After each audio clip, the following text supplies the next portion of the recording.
سعودیہ میں ایک عجیب واقعہ پیش آیا کہ ایک بوڑھی عورت ہے، اس کے 2 بیٹے، ایک عمر دراز ہے وہ بھی بوڑھا ہو چکا ہے اور دوسرا تھوڑا جوان تھا۔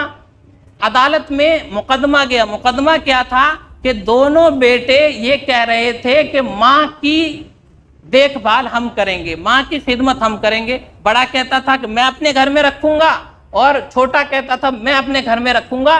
یہ جھگڑا گیا عدالت میں جج کے سامنے، تو جج بھی حیران کہ ایسا مقدمہ تو پہلی بار سامنے آیا۔ ہمارے یہاں مقدمہ کیا ہوتا ہے کہ ماں باپ پریشان ہیں، کوئی بیٹا رکھنے کو تیار نہیں ہے، تو ماں باپ پنچیتی بٹھاتے ہیں کہ ہمارا بیٹا خرچہ نہیں دے رہا ہے، دوائی کے پیسے نہیں دے رہا ہے، کھانے کو نہیں دے رہا ہے۔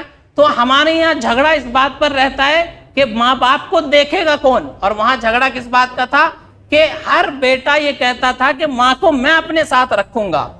تو عدالت میں مقدمہ گیا، جج بھی پریشان کہ میں کیا فیصلہ کروں؟ تو جج نے کہا کہ بوڑھی اماں آپ جو فیصلہ کریں گی ہم اس کو مان لیں گے، آپ بتائیے آپ کو کس کے ساتھ رہنا ہے؟ تو ماں کبھی بڑے بیٹے کو دیکھتی وہ رو رہا ہے، چھوٹے بیٹے کو دیکھتی وہ رو رہا ہے، دونوں ماں کو اپنے ساتھ رکھنا چاہتے ہیں۔ تو ماں نے کہا میں فیصلہ نہیں کر سکتی۔ تو جج نے کہا کہ ماں کو سلام کیا کہ میں تجھے سلام کرتا ہوں، تو نے اپنے بچوں کی کیسی تربیت کی کہ یہ آج تیری خدمت کے لیے لڑ رہے ہیں کہ ماں کی خدمت میں کروں گا، ماں کی خدمت میں کروں گا۔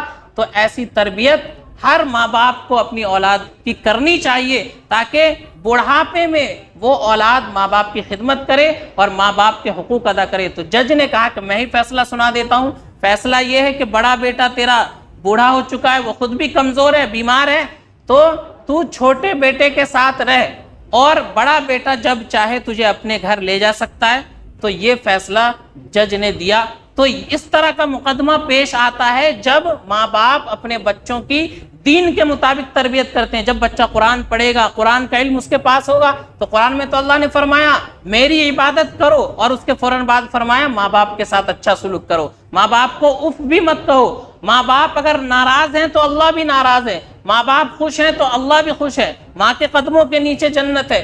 تو جب قرآن و حدیث کی تعلیم ہم اس کو دیں گے، دین کے مطابق اس کی تعلیم و تربیت کریں گے، تو پھر بچے اس طرح کے پیدا ہوں گے۔ ماں باپ کی خدمت کے لیے وہ آپس میں جھگڑیں گے، اور جب ہم دین کے مطابق ان کی تعلیم و تربیت نہیں کریں گے تو پھر وہ بیٹے کیا کرتے ہیں، باپ تھوڑا زیادہ بیمار ہو جائے اور ٹھیک نہیں ہوتا ہے تو وہی بیٹے دعا کرواتے ہیں، مولوی صاحب دعا کر دیجئے ابا جلدی سے چلے جائیں، تاکہ ابا چلے جائیں گے تو ابا کی دولت وراثت ہمارے ہاتھ لگے گی، جب تک بڈھا بیٹھا ہوا ہے تو ہمیں کچھ ملنے والا نہیں۔